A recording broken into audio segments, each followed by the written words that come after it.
Okay, now I'm going to turn it over to Jay, who's going to share some more tips and tactics with you guys. Hi everyone, I'm Jay, and I'm going to take you all on a little journey through the tips you need to succeed with in negotiation. The first tip I want to go over with you is waiting until the end to settle. It's important that you don't go into a negotiation and start off with, I want this, I want this, I want this. That's going to get you nowhere. What you want to do is go in with confidence and start asking questions. Feel out the other party, which goes right into my second point. Understand the other person's parameters. You want to know what they're willing to offer you, what they can offer you, and you want to feel that out with them. Questions are an excellent way to do that, and just keep them coming, just like when we met with Mr. Hart, and he advised that to us. My next point, Deb, want to read it to me? Learn the other person's parameters. Good. Yeah. Next one, though. Let them make the first move. Trick question. You want the other person to make the first move, because remember, this is a negotiation. When you go in, if you set down what you want instantly on the table, they're going to want to pull that over to their side and make some of the demands that you wanted more conducive for their own uses. Well, if you let them make the first move, if you let them propose what the end result of your negotiation will be, then you have the advantage, and you can try to bring that onto your side of the table to get more what you want. Next, do your homework. You're all Cal Poly students. You all have to take your GMATs, so you all have to do your homework, or else you wouldn't be here today. When you go into a negotiation, you should know what you're negotiating about. You should know what you think the other person can offer. You need to know why you're negotiating it. And you need to be thinking about that the entire time you're asking them questions. If you do that, then you can formulate a strategy in your mind, and you'll know exactly how to approach them with a good deal, if possible, hopefully. The next point is test the water. Before you go into a negotiation, it's always a good idea to ask other people around you, hey, Raza, what do you think about this? Do you think I can get this from the person I'm talking with? If you get outside information, and this ties right back in with doing your homework, then you'll be able to formulate a better strategy in your negotiation. Lastly, don't drag it on. How many of you are tired of hearing me talk right now? Probably would be. Anyway, thanks, Ash. I'm sure all of you have been in a discussion at some point in your lives when you just get tired of hearing the other person talk. That can kill a deal. You don't want it to get to that point. You want to try to stop the negotiation before it gets tiring. And if it does get tiring, you should try to make a future date to continue the discussions so you can have a more positive result of your discussion. Now I want to get into the tactics of negotiating. When you're negotiating, it's a lot like a poker game. So right now, I want all the guys in the room to please stand up. And I'd like you all to look directly at me with your best poker face. There's some good ones. You got that one? That's a good one. Anyway, I did some research. You all can sit down now.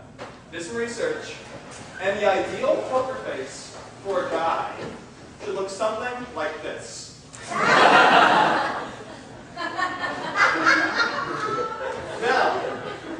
I'm not going to let only the guys have fun. Girls, please stand. It's your turn to show me your best poker face. Tough face to describe. Well, you can sit down now. It was harder for a girl. It really was.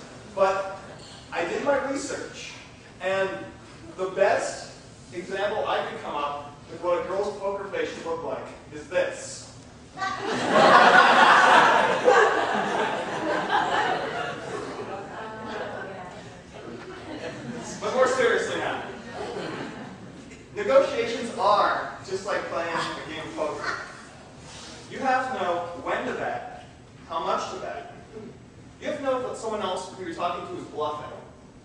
And as we've been saying for the past few days in here, those kind of skills you acquire with experience. It just takes time. But as you practice your poker face, just like the ones I showed you, you can enhance your skills in negotiating. Second tactic is the Socratic method. I know Mr. Hart briefly mentioned that, and I know you all went home and looked it up immediately after class that day. But just in case you didn't, I thought I would briefly cover it. In the Socratic method, you start with a question. Just going back to the parameters I was discussing earlier. You ask a question to the other person you're negotiating with. Then, someone makes a hypothesis. And you can keep asking questions about this hypothesis until it's proven wrong. After that, if the hypothesis is wrong, you go back to the drawing board. And you keep trying to come up with an answer. Eventually, you and the other person, through your dialogue, should be able to come up with a solution to the problem, ideally. Lastly, is silence. So I'm going to pick on someone from the audience right now. Trump. What do you think silence has to do with negotiation? Can't give out any information. Silent, let them talk. Get all the information from them. Good. So you notice what I did? Or better yet, what Sharam did is when he stated the answer to the question, what did he do? Anyone? You kept talking after when you didn't give a response. He kept talking a little bit, okay. Why do you think he kept talking? Because you were silent. I was. Smart ones. Yes. Sometimes, if you remain silent after someone states their point, they might second guess what they said. They might think, oh, maybe I was a little too aggressive there. Maybe I should re-say that in a better way. But if they do something like look at their watch or check out the waitress or something like that, then they're looking for, they have excuses. They're looking away from the conversation. And they've made their best offer. But it's like, I can't do, sorry, I have to run. I mean, time's important, and they don't have anything else to offer you. So you have to consider that. Another thing that could happen is you notice that they're just completely disinterested in the conversation. If that happens, it kind of goes back to the don't drag it on part about maybe you want to reschedule this interview or this negotiation so that you can better assess the matters at hand.